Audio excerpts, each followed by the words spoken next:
introduce our next speaker. Chris Wilson is the director of the Audubon's Conservation Ranching Program, in which he oversees the strategic direction and administration of the program nationally, including working directly with staff and partners in 16 states to coordinate program implementation, ranch to retail market development, and marketing support. Chris has a Bachelor's of Science in Fisheries and Wildlife from the University of Missouri and a Master's of Science in Environmental Science from Oklahoma State University. He spent 17 years working with the Nature Conservancy in conservation planning, land protection, and stewardship, which included extensive work in grassland restoration, fire management, invasive species control, and biological monitoring. He spent 9 years as the director of the 17,000-acre Nickel Preserve in the Oklahoma Ozarks, in which he developed a visitor center, oversaw elk reintroduction, and initiated ambitious efforts in fire management, prairie planting, and savanna renewal. He and his family now live on 4 acres in Liberty, Missouri, alongside goats, chickens, pollinator gardens, fruit trees, honeybees, and a 1-acre prairie planting. So I would like to turn it over to Chris for your next presentation. All right, thank you for that. I'm attempting to share my screen. Boy, oh boy. Okay, let's see what we got here. Yeah, this is, I really should have attempted this earlier. I've got a new laptop and it is not allowing me to do something. So, gosh. Is the laptop blocking it, or are you just having trouble finding the button? Well, what it's doing is it's saying open system preferences to be able to share my screen. Allows you to share your screen, open system preferences. So, okay. I think what I will do is simply talk to you guys. How about that? You don't get to see any pretty pictures, but I'm going to talk to you all about Audubon's Conservation Ranching Initiative. Many of you are familiar with the program generally. I know some of you have been big supporters of this program from the beginning. Chris, real quick, if you can shoot that to me, and if you can shoot me your presentation in an email, I can try to drive it for you. Sure, let's see if we can do that.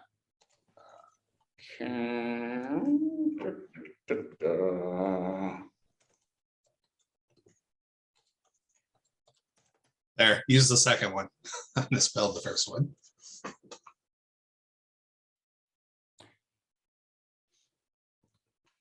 All right, let's see here. Did you just give me your email in the chat? Yeah. Okay. Use the second one. I put one too many D's in the first one. Okay. Gollen. Yes. Okay. Attach.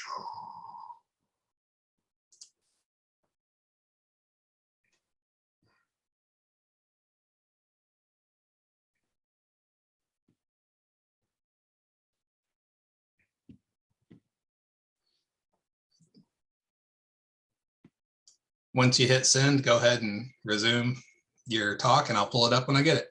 Okay.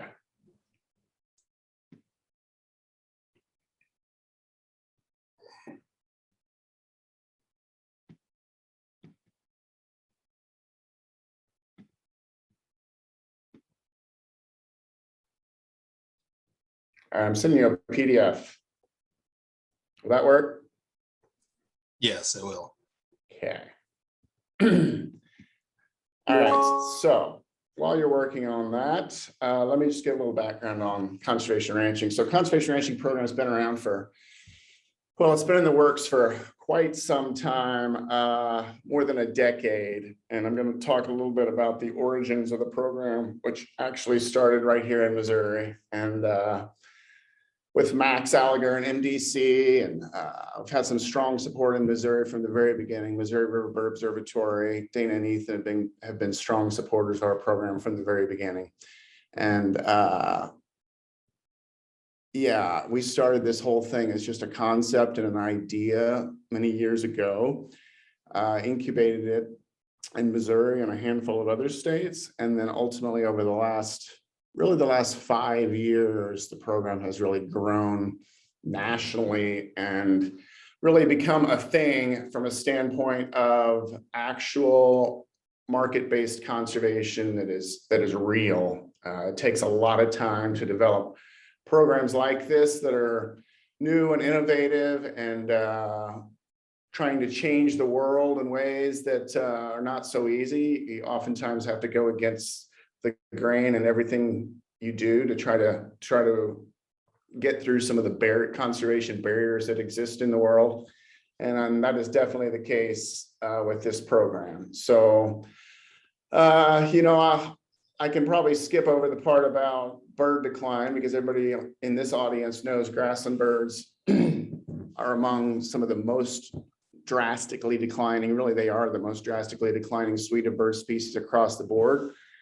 And that is why Audubon really focused on grassland birds from the beginning in this program and thought about how we could have an impact on grassland birds. And of course, a big recognition of any conservation initiative that focuses on grasslands is recognizing that most grasslands are privately owned. And so you can't just go out and buy land, set up preserves, put a fence around it and feel like you've had an impact. It takes a whole lot more than that. And to work with ranchers, landowners, producers, at the scale at which it takes to have an impact that's going to really change the trajectory of some of these grassland bird population declines. So the whole concept behind this Audubon Conservation Ranching Program is to use a bird-friendly ranch certification to basically empower conscientious consumers to incentivize good grassland stewardship on the ground. And the reason this is an ideal approach is because, as I said, the vast majority of grasslands are privately owned or managed. The fate of grassland birds is totally dependent on these private ranches. And habitat loss is inextricably linked to what's happening on these lands. And these lands are most often grazing cattle to feed our food system. So you cannot get past the fact that habitat loss is inextricably linked to our food system. And we've got to think about how we can have an impact at the food system level to change what's happening on the ground for grassland birds. And so that's the whole concept behind our program, is to develop this certification that will give consumers an opportunity in the marketplace to recognize through our green seal ways that they can help achieve grassland bird conservation through their everyday purchases. I want to talk a little bit about grasslands and grazers, because this is oftentimes a hang up with people, especially those that have heard a whole lot about cattle and climate, and for good reason. They have the perception that cattle grazing is oftentimes a very negative impact on land, and that is undoubtedly true, especially in the past, and especially, well, across the board with poor grazing and overgrazing and unsustainable grazing approaches. That is undoubtedly true, but it's also undoubtedly true that grasslands need grazers. Okay, for as many hundreds of thousands of years as there have been grasslands, millions of years as there have been grasslands on this planet. Let's say hundreds of thousands. There have been grazing animals, and in North America, it was bison, of course, and in the Great Plains that was sort of the key driver of these grassland landscapes. And so grasslands need grazers. Restoring functional ecosystems really requires making sure that there is a grazer in the system. You cannot pull one of the key processes out of the system entirely and expect to have a functional system. So cattle can actually mimic the role that bison historically played as a native grazer, and that's an important part of our program. So really what our program does, it's a market-based approach. So it connects bird-friendly livestock management practices to consumer demand for healthy food and environmental sustainability. And it does that by creating that mechanism in the market for consumers to see that green seal and to be able to purchase products that carry the green seal. So the way our program works in Missouri is we work closely with the Missouri Department of Conservation. They are actually the partner in Missouri that delivers our program. So they work directly with the farmers and ranchers that to onboard them into our program. They work with them to write a habitat management plan that basically talks about things like grazing, replanting native warm season grasses and forbs, and basically trying to restore prairie, eliminating woody encroachment, invasives, that sort of thing. It's really trying to do all sorts of practices on the landscape that are good for birds. Our program has protocols or standards that must be met in order to get our certification. We have a third-party verifier that comes to the ranch, gets it certified, checks that they're implementing their habitat management plan, and then they get to use our green seal in the marketplace when they sell beef. And ultimately, that's the way that the incentive comes back to the farmer or rancher through our program. We monitor birds on every ranch in our program. We have got some solid data coming in over the last few years that shows farms and ranches in our program have increased bird populations across the board. It's something like 36% in grassland bird abundance on Audubon ranches. In Missouri specifically, we've got some great data. Some ranches specifically, such as the Round Rock Ranch, Dave Halbine's place, 6-fold increase in northern bobwhite, 5-fold increase in eastern meadowlark. Bird diversity continues to increase on these places. And so this program does work from a standpoint of benefiting grassland birds, and I think that's really important.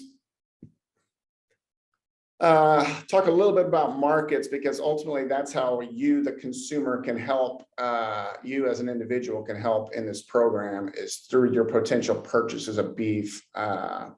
So right now in Missouri, one of our first market partners actually was Prairie Bird Pastures, which started up out of Columbia, actually created a brand of beef. Root Cellar grocery store created a brand, Prairie Bird Pastures, around our program. They were selling that brand out of Root Cellar and actually shipping anywhere in Missouri.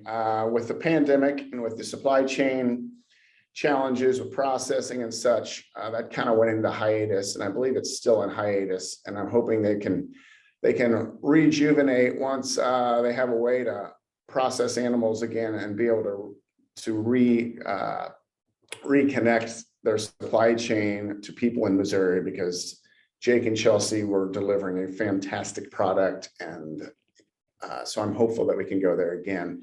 I'll put in the chat where you can buy beef. You can actually order it directly and have it delivered to your door.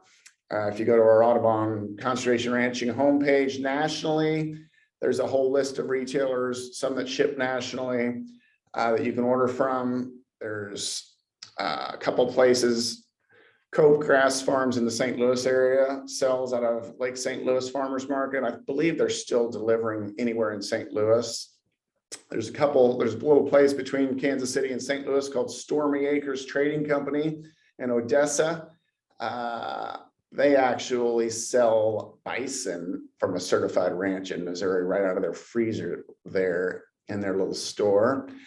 But I'm going to send you some links. Rep Provisions is a wonderful partner. They happen to be down in Oklahoma, in the tallgrass part of Oklahoma, but they can ship anywhere in Missouri, and they do everything right from a standpoint of all their work. They get it. Everything they do is wonderful. It's regenerative. It's environmentally sustainable. Their packaging sustainable. You can reuse it, send it back free of charge. It's a wonderful operation. So Rep Provisions, I'll put that in a link. But it's really through the consumer that ultimately this program is going to work.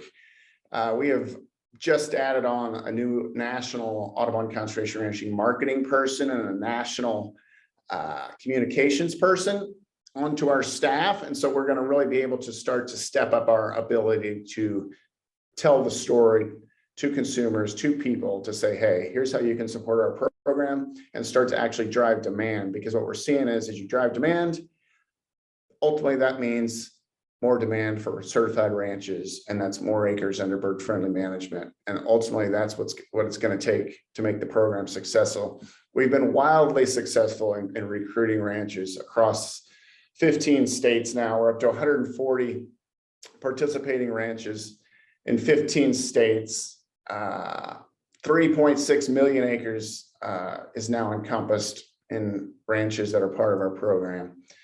I would just say to you again that remind you that this all really started in Missouri. And I want to say again that Max Alliger with MDC has been really the key driver from the beginning when this program had its ebbs and flows and waned here and there. Max was always there, making sure that it was not going to die. And he continues to support our program in his new role at MBC. So that's a very important thing. I would say moving forward, there's some cool stuff happening in the bigger picture, starting to really think about, when you do bird friendly practices on the ground, you're not just benefiting grassland birds, you're benefiting the whole ecosystem. As you all are aware of, if you walk out into a prairie, you don't just see birds, you see diversity, you hear insects, you see bees and butterflies, you recognize that this is an ecosystem that's healthy, and that's what you see above ground, and what you would see below ground is a reflection of that as well. And oftentimes that means more organic matter.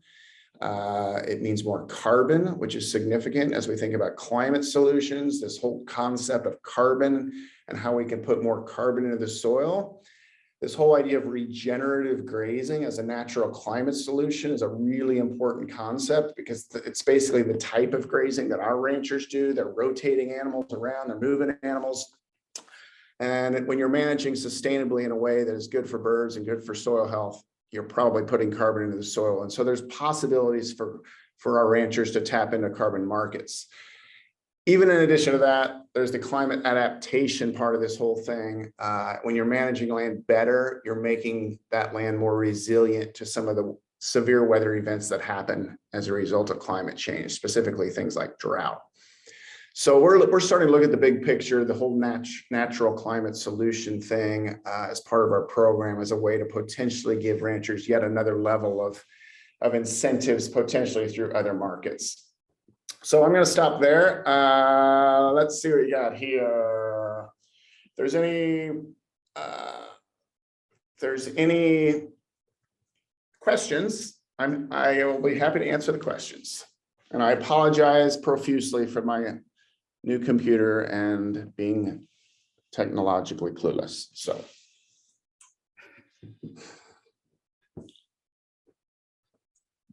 Otherwise, I'll turn it back over to you guys.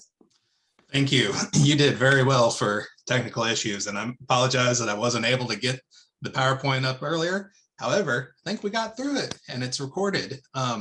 Would you mind if we shared this through Please. One of our websites? Okay, thank you on it. So I think the PowerPoint, as I was flipping through it, is really good and will provide people that information as they follow up on this of it. I haven't had any questions come through, so I'll make one comment before we jump into the next presentation. And those grazing systems are really, really important in this. It's, in my experience, which I typically try to push people back towards native species for grazing systems as often as I can. But one thing I've noticed on our little farm here and on other farms is that grazing even exotic species and even having diversity of exotic species returns some of that function to the ground, to the landscape on it. And the grass, the forage itself is better, even if it's not a native assemblage of it. So you benefit both sides of things, even if you're working with a non-native system. Yeah, I really appreciate that. I think, Dana and Ethan could speak to this and some of those that do a lot of bird work, but I think structure with with bird populations, that structure is oftentimes more important than the actual diversity or the plant composition. So if you can somehow mimic the structure, even if it's through a sort of a surrogate community that's not so much all native, I think you're doing good things for birds. And even if you're not bringing back the original grazer, which is bison, cattle can be 90% similar. So if you do these things well, you can have a lot of the benefits you could get from the original system. So I appreciate that. Well, thank you very much, Chris. And we're going to jump into the next presentation. So with that, I would like to introduce Dr. Mike Brasher, who is a waterfowl scientist at Ducks Unlimited National Headquarters in Memphis, Tennessee. Prior to this role, Mike served as a biologist for 13 years, or biological team leader for the Gulf Coast Joint Venture in Lafayette, Louisiana. In his current position, Mike collaborates with DU staff and partners to communicate and advance scientific foundation of DU's conservation activities. Mike also serves as a co-host of the Ducks Unlimited podcast. He received a PhD in ecosystem science and management from the Ohio State University in 2010, and his master's of science in wildlife ecology in 2000, and his bachelor's of science in wildlife and fisheries science from Mississippi State University. So with that, welcome, Mike, and take it off. Thank you very much, Chad, and thanks to all of you for the opportunity to be here with you today.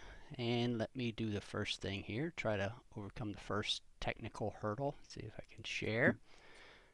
Are you seeing the presentation? We have there we go. There you go. We got it now. Cool. All right. Good deal.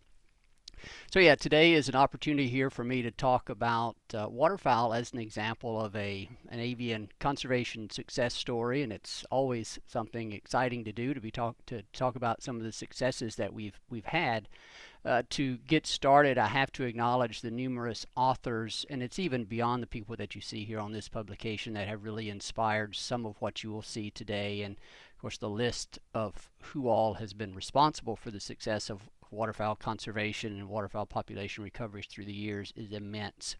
But these here are some folks that I have to acknowledge for their insight on this presentation. So the purpose here, as I mentioned, is just to highlight waterfowl as an example of a conservation success story in the avian community, and provide some examples of the historical actions and critical partnerships that have been integral in that along the way. But just to kind of get started here, waterfowl, as I think most on this call will know, are a pretty diverse group of birds, 47 species representing 21 genera, kind of depending on how you count these, in North America, occupying wetlands of all different types all across the continent. And they also occupy and depend on ecosystems beyond wetlands, of course, grasslands and forested areas as well, and numerous millions of birds in the boreal forest across Canada.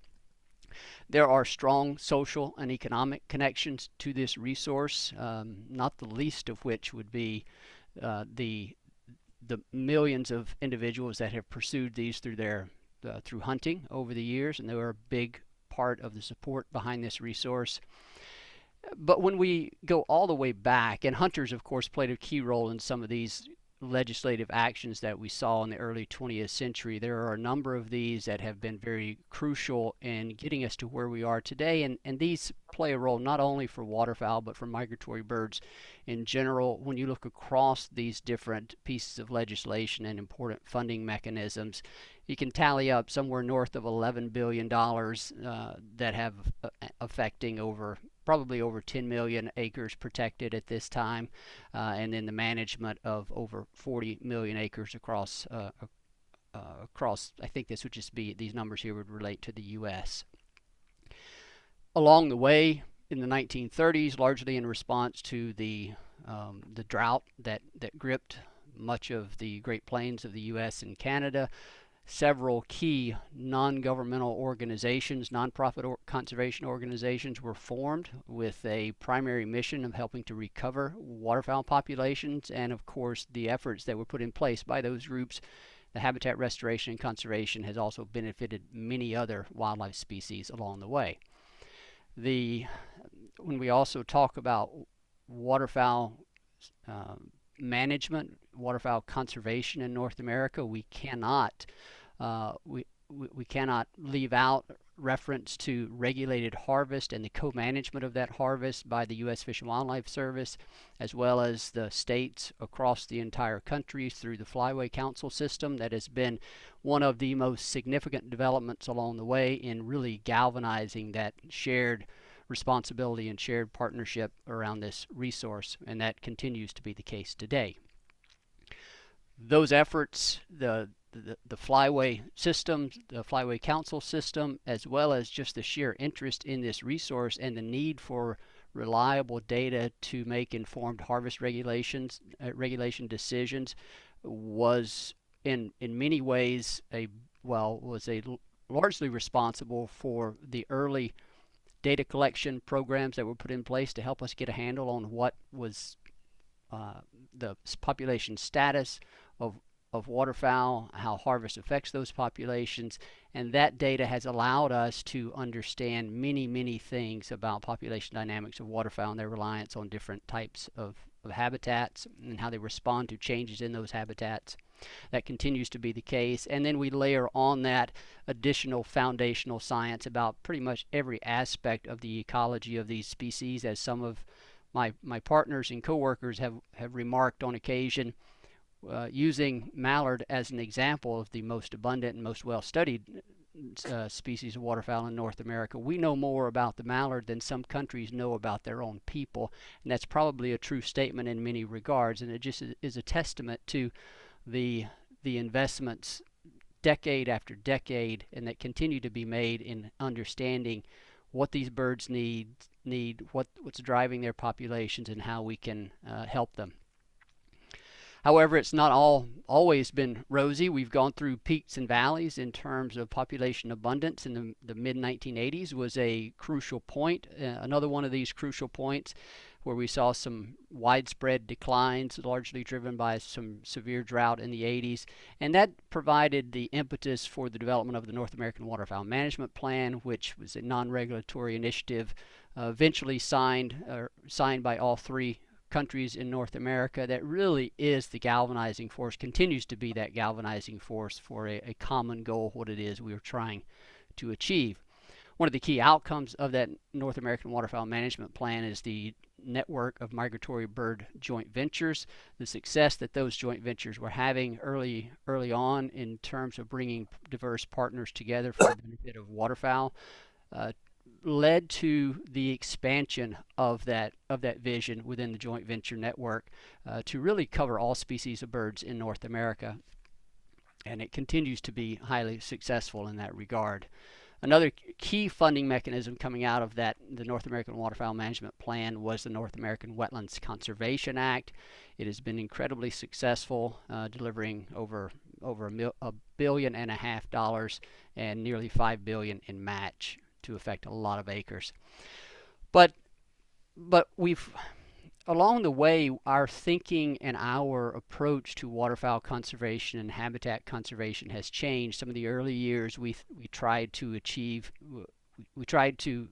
success by only working on public land, federal and state primarily. Of course, private duck clubs can tell their own story about their commitment, their contribution through the years, but from a more organized standpoint, it was primarily focused on federal and state properties, and we soon realized as we got farther along, and really it was the North American Waterfowl Management Plan that brought this, that shined a bright light on this and basically said, hey, if we're going to be successful in the long term, as others have noted, as Chris noted before, we have to work more deliberately and more successfully on private land. It's no secret here to this group that much of the wetland that remains in North America is on private land. A lot of those lands are working landscapes, which means that we have to take those into consideration whenever we are trying to identify and deliver solutions. And so I have a few examples here of some different private land conservation programs. Some are a bit traditional, some are a bit new, and I'm going to step through some of these here over the next few slides. These are not necessarily mutually exclusive of one another. Notably, the Farm Bill here, there's no conversation about habitat conservation on private land that can really occur without giving due praise to the U.S. Farm Bill as the most influential funding source for conservation that we've really ever seen. And there are a number of programs associated with that, many of which you all will be aware of. There are, and that Farm Bill in some respects, or some of those programs provide funding to deliver on these private land wetland restoration programs. They occur all across the U.S. in various forms, bringing together various federal, state, and private partners. I have two here referenced from the Gulf Coast and one from actually Missouri, the Confluence Conservation Partnership. Each of those have been very successful in delivering on private land wetland conservation. Conservation easements have also been played a very important role through the years. They are legal instruments that restrict activities and generally try to preserve the wildlife benefits, environmental wildlife benefits of those lands without incurring the full cost of purchase. And a couple of examples here, at least one notable example, is the U.S. Fish and Wildlife Service's Small Wetland Acquisition Program, funded largely through duck stamp dollars and delivering protections to wetlands and grasslands in the Prairie region. And then working lands programs, I have a couple of examples here to talk about, and as others have alluded to, really is predicated on identifying these incentive-based, mutually beneficial activities. And they really have to be mutually beneficial from the perspective of the landowner as well as what we are trying to achieve with our in this case, waterfowl conservation benefits. And I was really excited and really interested in Chris's presentation and Audubon's conservation ranching program. And that's pretty cool to see the degree to which that has been embraced and has expanded. So great job for pushing that forward.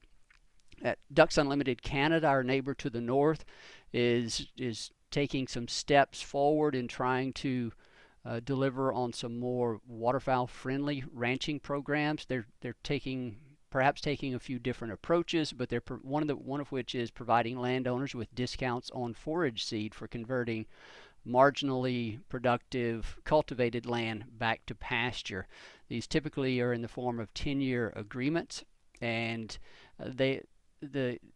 the appetite for this program has been growing. They're pretty excited about the reception that it has received there in Canada, not knowing how people would react to that. They also have a conservation easement program that they are rolling out or delivering in Canada, and the interest in it has also been slowly growing. So both of those are encouraging, but both predicated on identifying benefits that are going to be beneficial to the landowner as well. The Intermountain West has been in the headlines. Well, really the entire western U.S. has been in the headlines this year because of the extreme drought that's unfolding out there. But water woes in the West have been going on for decades, and so this is the need to work effectively within that world of water controversy has certainly been known for a long time. And a lot of our conservation partners out there are seeking some of these mutually beneficial solutions to find a way to continue to provide for the wetland benefits that waterfowl and other wetland birds rely on, while also meeting the needs of the landowners and people that live there. Despite this region being an arid landscape, a rather dry region, in those areas where wetlands exist, it can be of phenomenal importance. Places such as the Great Salt Lake, Klamath Basin, and in many other regions, with smaller regions within there.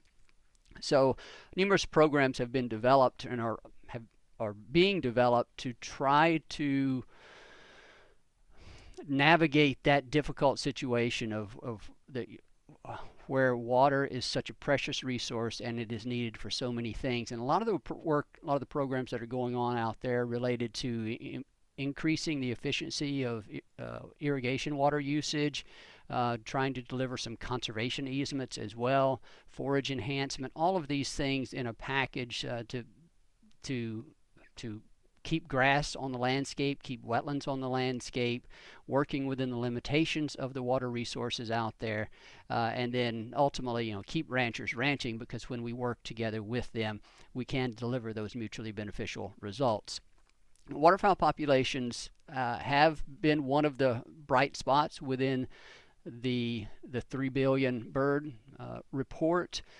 Now, you can parse that data and find some examples of the sort of disproportionate contributors to that. The explosion of some of the Arctic goose populations are certainly going to be in there as well. But nevertheless, the fact remains that waterfowl populations, when you compare them to a lot of the other avian species, remain quite healthy, and they have responded well to some of these conservation actions. Now, there are some species and some for which we remain concerned, and we have some issues that we are continuing to try to address. There is continuing habitat loss all across North America. This image here is from the Gulf Coast. Louisiana alone has lost nearly 1.5 million acres in the last, or will lose an additional 1.5 million acres over the next 50 years. I think they've already lost like 1.2 million acres since the 30s. And then wetland drainage and grassland conversion in the prairies is also a major and continuing concern, both in the U.S. and in Canada. So basically what this means, others have alluded to this already, is that we find ourselves where the pressures, the challenges facing waterfowl habitats are greater and are accelerating at a pace that exceeds our ability just as a waterfowl conservation community to overcome them. So we have to look very hard and very intently on diversifying our partnerships. That means identifying those benefits that our wetland conservation, our grassland conservation, our forest conservation, the benefits that delivers to people beyond those that just care about waterfowl. And there are a lot of opportunities for this right now, especially when we talk about water. And ecosystem services is a very significant lever right now that we within Ducks Unlimited are using. Ducks Unlimited, all three of our organizations are investing heavily in ecosystem service messaging and partnerships, and whether it be flood mitigation, whether it be recreation, clean and reliable supplies of municipal drinking water, all of those things resonate with broad cross sections of society, and when done consistent with what our scientific understanding of the needs of waterfowl is, we have a real opportunity to use that as a very significant lever for delivering additional wetland conservation, and we're seeing a great deal of success in that. And it's actually quite rewarding to be able to tell a story of how wetland conservation that we have thought of for so long as just, our primary motivation has been to do it for waterfowl, but to now take that message and be deliberate about expanding it and recognizing its benefit to broader society and the things that they inherently value is pretty cool. Ducks Unlimited is really investing heavily in this, and that's some of the things that you see here we are communicating about. And the corporate initiatives in the environmental, social, and governance areas are certainly a huge opportunity for us right now. One of the examples that will be close to home for Missouri is the Mississippi Rivers Cities and Towns Initiative. Ducks Unlimited recently signed a memorandum of understanding or memorandum of agreement with that group, expressing basically a common purpose, wanting to work with that group and with a group out of Minnesota to identify opportunities for wetland restoration along the main stem of the Mississippi River that will help mitigate some of the flood damaging that seems to be increasingly common, while at the same time doing so in a way that delivers benefits for waterfowl and other wetland birds. That's probably this is one of many exciting opportunities that we're now seeing and trying to take advantage of. So just in summary here, waterfowl does have a long history of success, and it has been built on a variety of legislation and crucial partnerships. We have learned that when you look across the broad landscapes that waterfowl rely on, there is no single best program It needs to match what in some cases is, in many cases, private landowner interest. We have to think about that very deliberately. And in other cases, we just have to deliver the program that will provide the benefits that waterfowl need in those regions. And then, as I try to emphasize, broader partnerships are something that we are recognizing will be crucial, and we're excited about those. We're actually having a lot of success in those, so it's a pretty exciting time to be heading in that direction. They will become even more important as we go forward. So I think that's where I'll wrap it up. I thank you all for the opportunity, and we might have a minute for a question or two. That was pretty good timing. I haven't seen any questions come through. So as I have 11:10, I think we're going to go ahead and move on to the next presentation. Okay. Thank you very much, Mike. Appreciate it. Okay. Real quick, Chad, Ethan did put a question in the chat. I don't know if you want to address that now or wait till the end, but it is for Ducks Unlimited.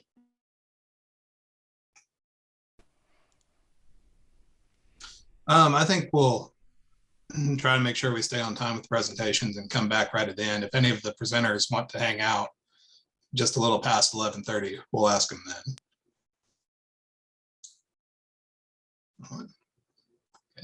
Okay, so with that, I'd like to introduce Jane Fitzgerald. Jane is an employee of the American Bird Conservancy and for over 20 years has served as the coordinator of the Central Hardwoods Joint Venture, a regional partnership for bird conservation focused on the Ozark Highlands and interior low plateau ecoregion.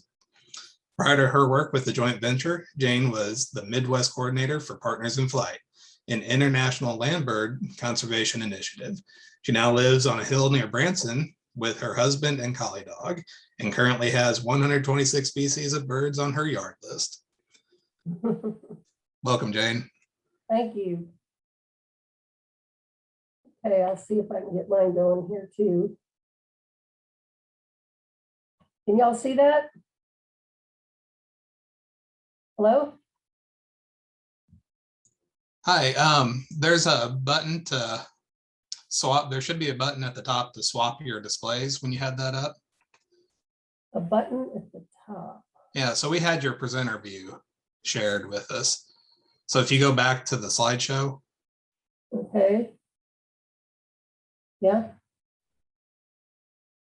Do you see, okay. You don't see the slide? We see your presenter view right now. So at the top, you should be able to click display settings. You know, I practiced this and it didn't help, did it? At the top of the PowerPoint? You want to have your slideshow started. Yeah, I know. Now, to find what I'm talking, to find the option that I'm talking about, you'll want to start your slideshow first. Okay. Do you have one screen or two when you start your slideshow? I only have one. Do you see it now? Not yet. We're still getting your, so you don't have your presenter view? No, I just went to the regular slide. Oh shoot, you know, the slideshow icon. Okay. So can you see? We see it from this. Yeah, also, Jane, if you go back, if you start from the beginning, if you click and start your presentation. Okay, like here. Yes, like that's back to that other screen. Yep. Mm-hmm. That's what I did a minute ago. Yeah, and then there should be another step. And then if you go up, see that top bar that says show taskbar, display settings, and end slideshow? No, because way at the top, oh, you can't see that screen. Right. Yeah. Wait, Jane, go back to what you were just doing. Go get out of the presenter view. See right there in the center of your screen, underneath where it says monitor. I mean, at the center top, there's a box that says use presenter view. Do you want to use your presenter view? No, not? I'd rather not, but okay, then just unclick that box. Here. I don't see a presenter view. The cursor is right on it. Right here? I don't see where the cursor, see where the black arrow is?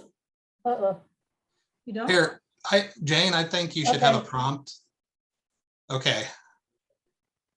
Let me You see. got- I mean, right above the E at effects. In the effects of Pinewood, right above that, go straight up, Okay. there's a box. I think Chad has control of my screen. Can y'all see it now? Okay, Working on it. There, you should be able to just click through it now. Okay, all right. So, so the title of this talk is actually Effects of Pine Woodland Restoration on Songbirds and Nychars in the Ozark Highlands.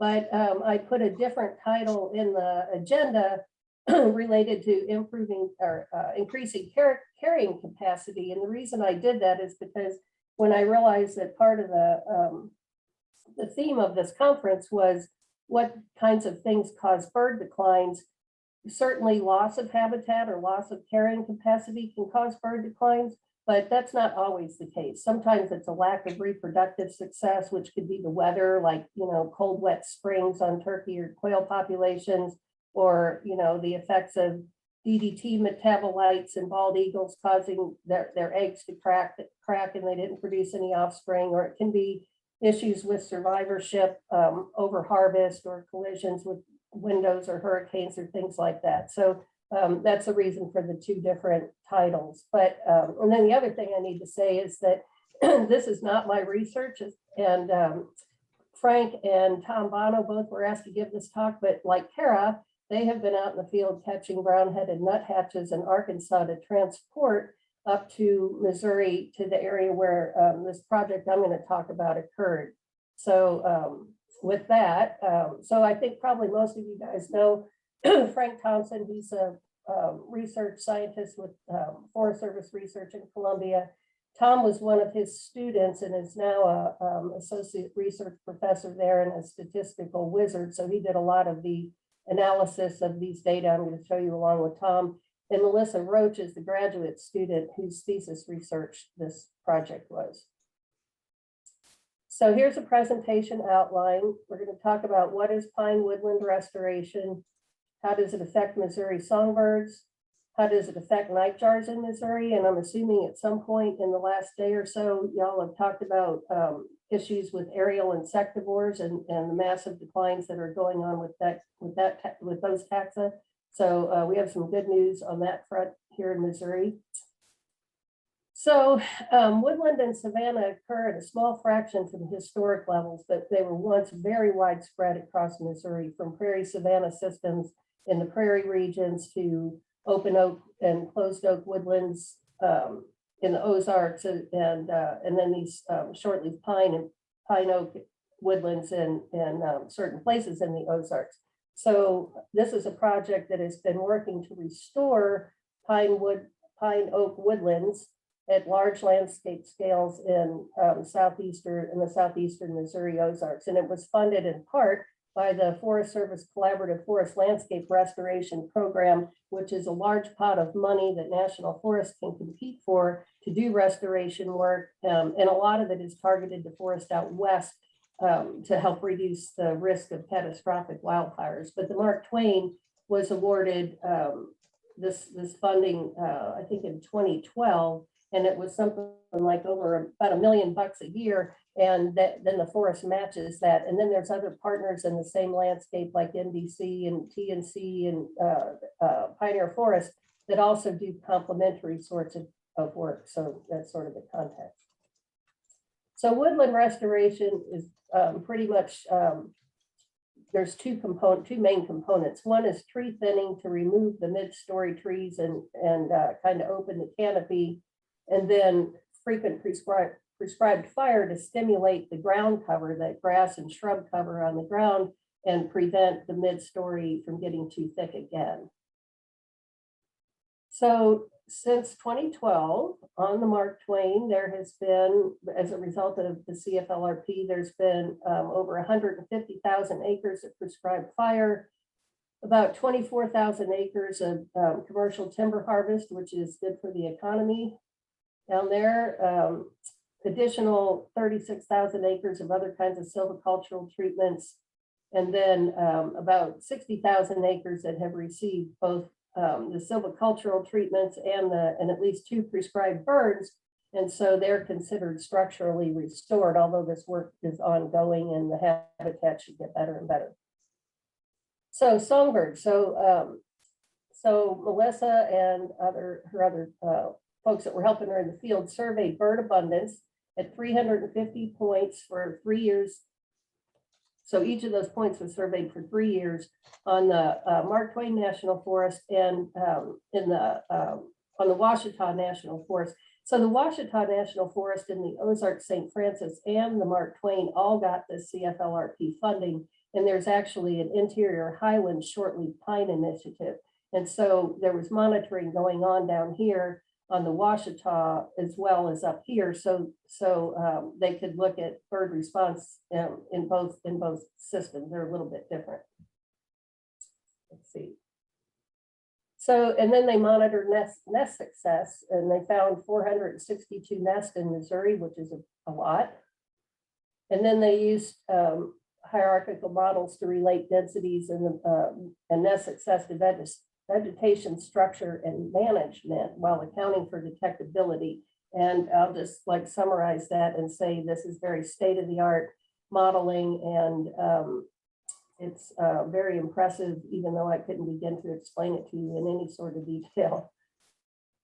So these are the species that were targeted. So, and Bachman sparrow and bobwhite and brown-headed nuthatches were only picked up in the Ouachitas, but these other species were picked up, I believe, in both the Ouachitas and on the Mark Twain. And when Kara was mentioning being out catching nuthatches, there's enough habitat restored now up here in Missouri that brown-headed nuthatches, which were once here historically, but haven't been here, they went away when most of the pine was logged out around the turn, or right around the turn and right after the turn of the century. There's enough habitat restored that now we're bringing them back. And so Kara and Frank and Tom and Sarah Kendrick, our state ornithologist, and some other folks have been either on the Ouachitas netting these birds, then they get flown up in the MDC plane and then released on the Mark Twain. And that's what's going on right now, which is why I'm giving this talk and not the actual authors. So Kara talked a little bit about shrub birds being important and really high conservation priority in this part of the world. And you can see that here's 6 species of shrub birds that have responded positively. Some of them are the positive responses associated with the thinning and some with the fire, but nonetheless, both things go on and these birds have responded positively. And all of these species are associated with more open canopy than we tend to see across forested landscapes in Missouri and the rest of the Ozarks these days. And here's another graph that shows how prairie warbler abundance is much higher when you have these open canopy systems rather than actual forest or overgrown woodlands. And so, this is, sorry, I got confused. I could see the next slide at the same time. So this is the slide showing that density is higher in these open savanna and woodland systems than in forest. And then what about nest success? Is because sometimes you can have what looks like good habitat and the nest success is awful. And so that's called what ecologists call a sink. And so it's good to look at both and make sure that you're not creating sink habitat. And so, as I said, they looked at 462 nests or something like that to see if nest success was good. And it was. And so you can see here that in the areas that had been thin versus not thin, that the nest survival was much, much greater. And then the nest survival increased with the number of total burns over a 10-year period. So that's good. That's really good news that we're not just bringing birds in, but they're getting lost to predators and parasites like cowbirds. So woodland restoration impacts on songbirds. 11 of the 16 species responded positively, and 9 of those are species of high conservation concern. So that's good news.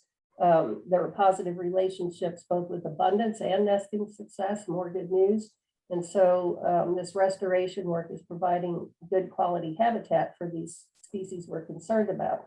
And another thing that isn't in this talk, but I'm going to mention, is that Frank and some others at NU have done a lot of work modeling climate change effects on different tree species. And shortleaf pine is a species that appears that it'll be favored by climate change here. I mean, you still have to do the management to get this the pine into the system and maintain the pine in the system. But nonetheless, this is a case where climate change is working with us, not against us. And that's largely true, or generally true, for these woodland systems as well. It's our more mesic forest that's going to probably fare not too well with climate change. But at least we have partial good news in that respect.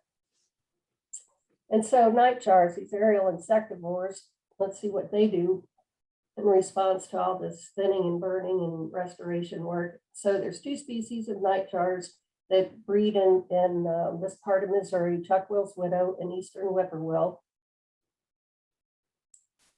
And so Melissa did double duty. She and some of her crew, they worked in the mornings doing gathering count data and looking for nests. And then at night, when around the times of full moons, they went out and did roadside surveys to listen and document Nychars. So they did 385 roadside surveys in 2 years, and they were 6-minute surveys.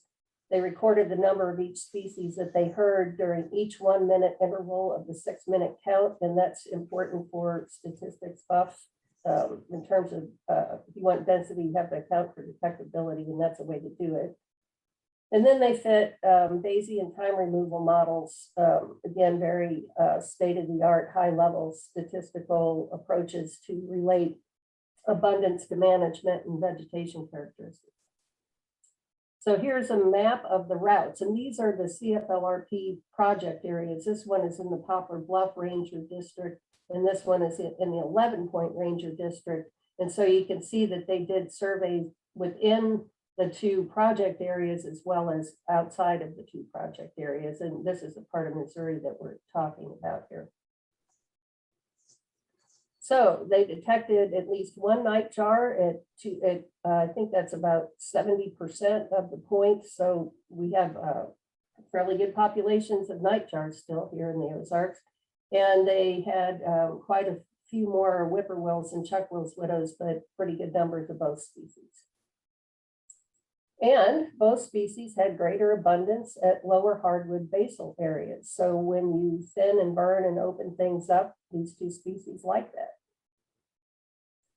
And then, as I said, they did respond positively to the area burned within 500 meters of the points. And so they had slightly different response curves to this, which isn't to be expected. They're different species. And so at any rate, whippoorwills like to have a little more open, they like the areas that burn more extensively, whereas Chuckwill's widows like the areas that had a little bit more patchy burning, or the fires burned more patchily is how I should say it. And then whippoorwill abundance was great. It was greater at lower canopy cover, and this is relative. And so, this is you can see there's still fairly good what you'd call canopy cover in this particular part of the project area. But then in another part of the project area, and these two areas, these kinds of conditions can exist both within they can be somewhat adjacent to one another. And so it's not like, this highly open areas and, like 50, I don't know, a kilometer or two away from the others. These kinds of, they sort of grade together to some degree in the way fire behaves across the landscape. So, with more good news, Woodland Restoration benefits Nychars, and they like tree cover, but with an open under and mid-story and a low to moderate overstory. and openings in the landscape are important structural components for their breeding habitat. Disturbance is required to prevent succession and keep the understory and mid-story from redeveloping, but also keeping that understory in good shape. And so here's some sort of specifics for all you foresters out there. If you reduce basal areas to 9 or 10 meters square per hectare and use prescribed fire, you can create good conditions for the Nychars. And that is the end of it. Tad. Good timing. Right at 11:30 on it. Perfect. All right.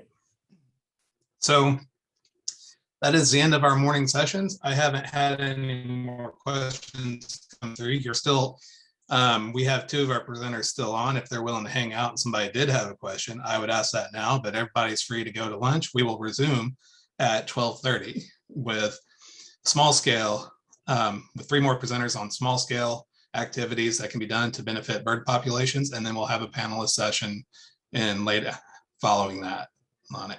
I would like to thank all 6 of our presenters for spending time with us this morning. We had a good round of presentations that really addressed the issues and some of the solutions occurring at this time of it. So thank you all very much.